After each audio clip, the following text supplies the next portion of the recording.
All right, Kevin, thank you so much for joining us. I'm so excited that we can kind of just talk about you and your dance career because it's pretty incredible. But I know that you didn't start out as a dancer, did you? No, it was never even on my agenda of things I wanted to do in life. It was just something I saw in a Janet Jackson video. Wait, so you just one day I saw in the Janet Jackson video and did you decide to take a class? No, there were no classes even around. I was living in Singapore and I was going to school there and I did gymnastics. Somebody asked me to do a show. It was mixed dance and gymnastics.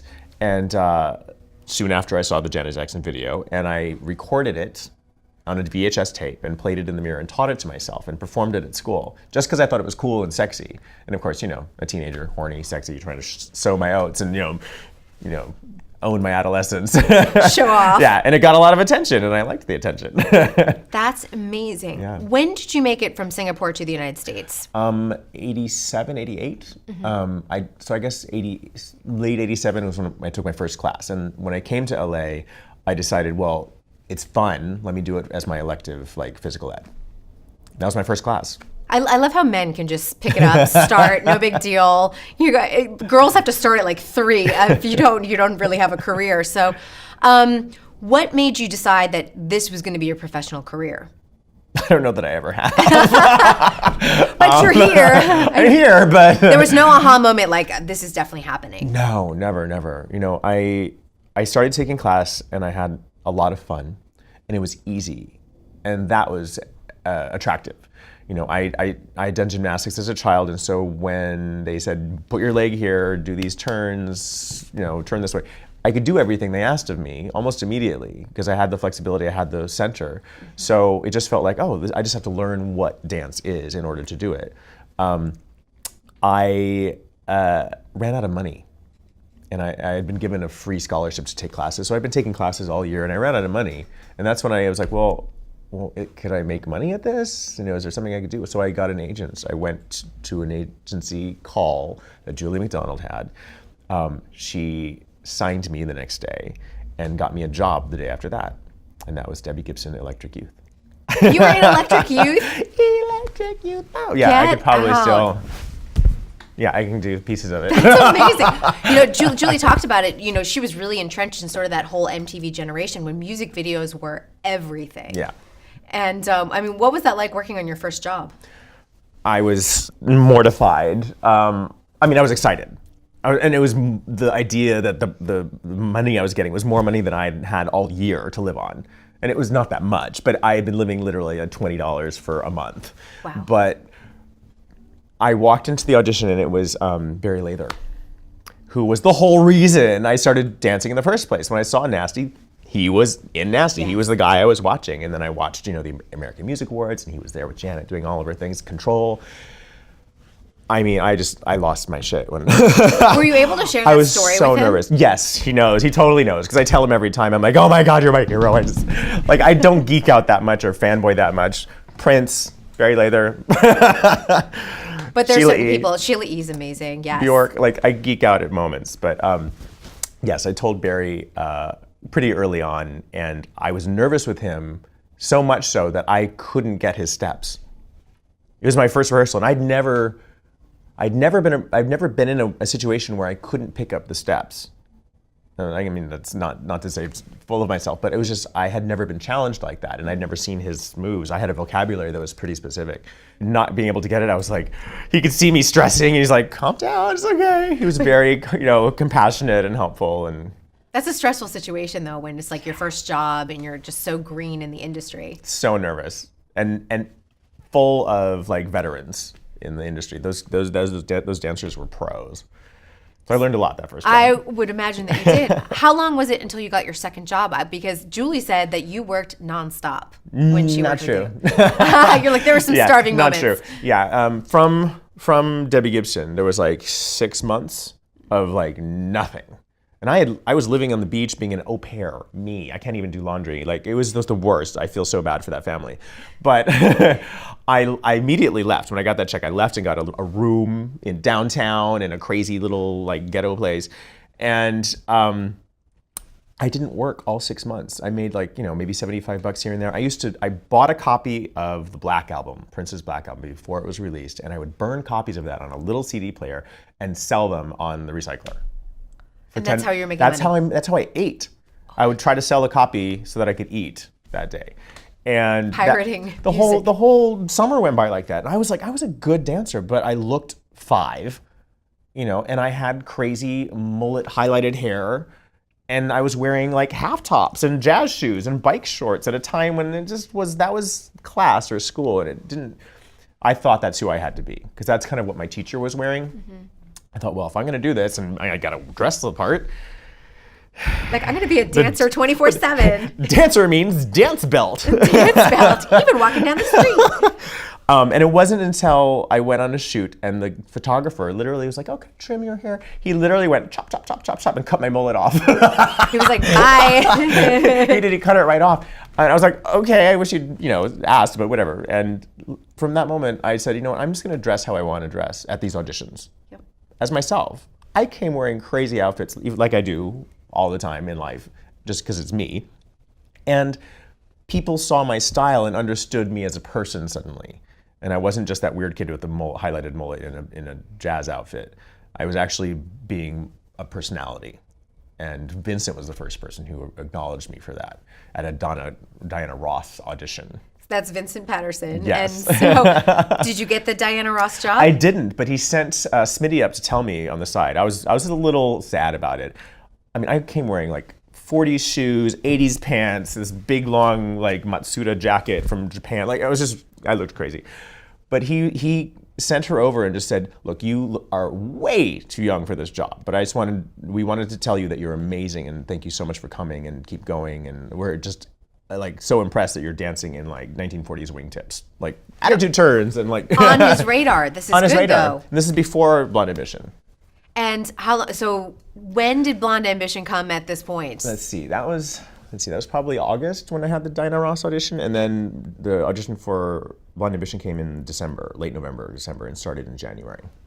And that's amazing, because Vincent came on as the second choreographer to Yes. that. So I just so fortunate and lucky that they even brought me in, because I didn't have the job when the audition for Madonna was finished. They hadn't hired me.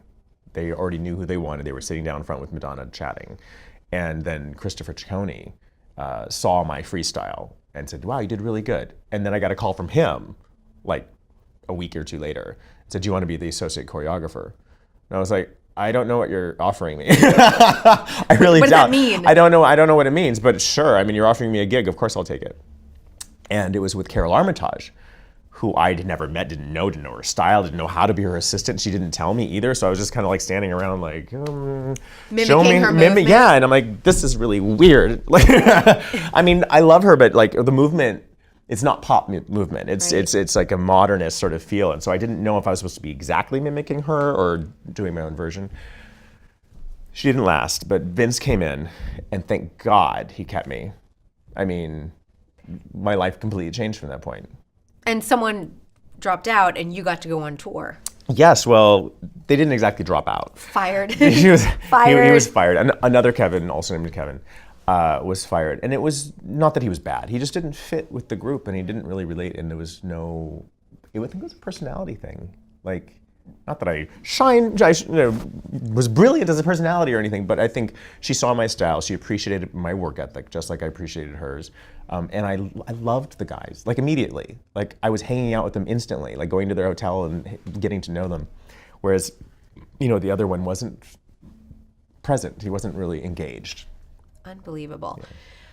We know a lot about what happened on that tour because of Truth or Dare, because that was chronicled throughout the entire thing. But you and I have spoken about this. You were pretty quiet in the background for much of this documentary, weren't you? Yes. Well, the thing is, when you're around gigantic personalities like Jose and Luis and Salim, who would amp it up a notch whenever the cameras were in the room, like my instant reaction was to sort of withdraw a little bit. And not that I wasn't being myself. I was just like, I'm not going to put on a show for the camera. They want to catch reality. Right. They want to document this. Then this is who I am right now. And this is in the face of all that. That's what I would do. And then I just was real. Well, that's good though. You're being your authentic self. Yeah. Because so many people, especially now where I think reality shows and are heightened now, and people just go nuts as we see. So it's great that you sort of had that self-realization at that young age. Yeah, I mean, I suppose now I do ham it up for the camera every now and then. But it's more of a playful thing now because I kind of have a relationship with the camera that I've sort of built over 30 years that I kind of enjoy it. But like back then, it was just like I didn't know what they were trying to get. I didn't know what it could become. I had no experience of reality TV that nobody did. Right. I also didn't know what they were going to do with it, ultimately. And yeah, this huge documentary comes out. How did it change your life after it came out? Because I think, I mean, for me, it was something that I was like, this is so fascinating to see the behind the scenes. We really hadn't gotten a look like that before as audience members and as fans. Well, I think, it's odd to say, but I think I was fortunate for not having been in really the forefront of the movie. Because I think for many of the other guys, their challenge was redefining themselves once you're known as Madonna's dancer and you're the Voguer and you're such... The Oliver. That's all they let you become. Like once you've been defined like that, it's hard to break out of that mold. And I think it was a blessing in disguise. I mean, I'm sort of a chameleon anyways, so not being as visible allowed me to then step into a million different roles, a million different looks, a million different places. And not be so pigeonholed. My life afterwards was not one of celebrity. It wasn't like I came back to, I'll do this article and this blah blah blah. I had respect. I had industry respect. It's not nobody knew me out in wherever. They didn't know my name. They didn't know who I was because that was just not available to them to find out. But in the industry, I got a lot of respect because they also knew that I was an associate choreographer, and a lot of the industry saw me on stage, and I give my all on stage, whether you see it or not in the movie. I give everything. That's good though. But I mean, you've gone on to a huge career. I mean, Prince, Michael Jackson, Janet Jackson. You came full circle working with Janet Jackson. What was that moment like?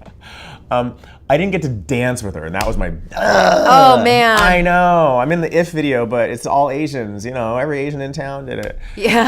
I had a great moment. It was fun, but I got to hang out with her in the room and everything, but I know. It's my... You're maybe so someday, close. Janet, please. Gil, anybody. No, once she's right now, she's just had a baby. She's doing mommy things. That's Yep. great. It is one of those things it is on my list. I would love to actually dance Yeah. with her. I always felt too tall, I know Brian Friedman came around later on, but I was never really in that camp. And it is sort of one of those moments that I really would love to work with Janet more. You've done so much in the dance industry. Besides dancing next to Janet Jackson, what else do you wish you're looking forward to doing?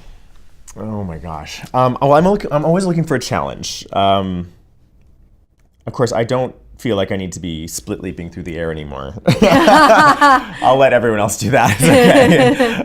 I'll do it with the hands. And mark it. I'm a big cheerleader for collaboration. So I think my future inspirations in the world of dance revolve around collaborative works with other artists, street artists, visual artists, video artists. I find that there's more to dig in and excavate in that world. Probably less physical on my end, but I would like to do things that elevate dance beyond just movement and into realms of art. Well, we're looking forward to seeing more. Kevin, thank you so much for sharing your story. Thanks for having me. Appreciate it.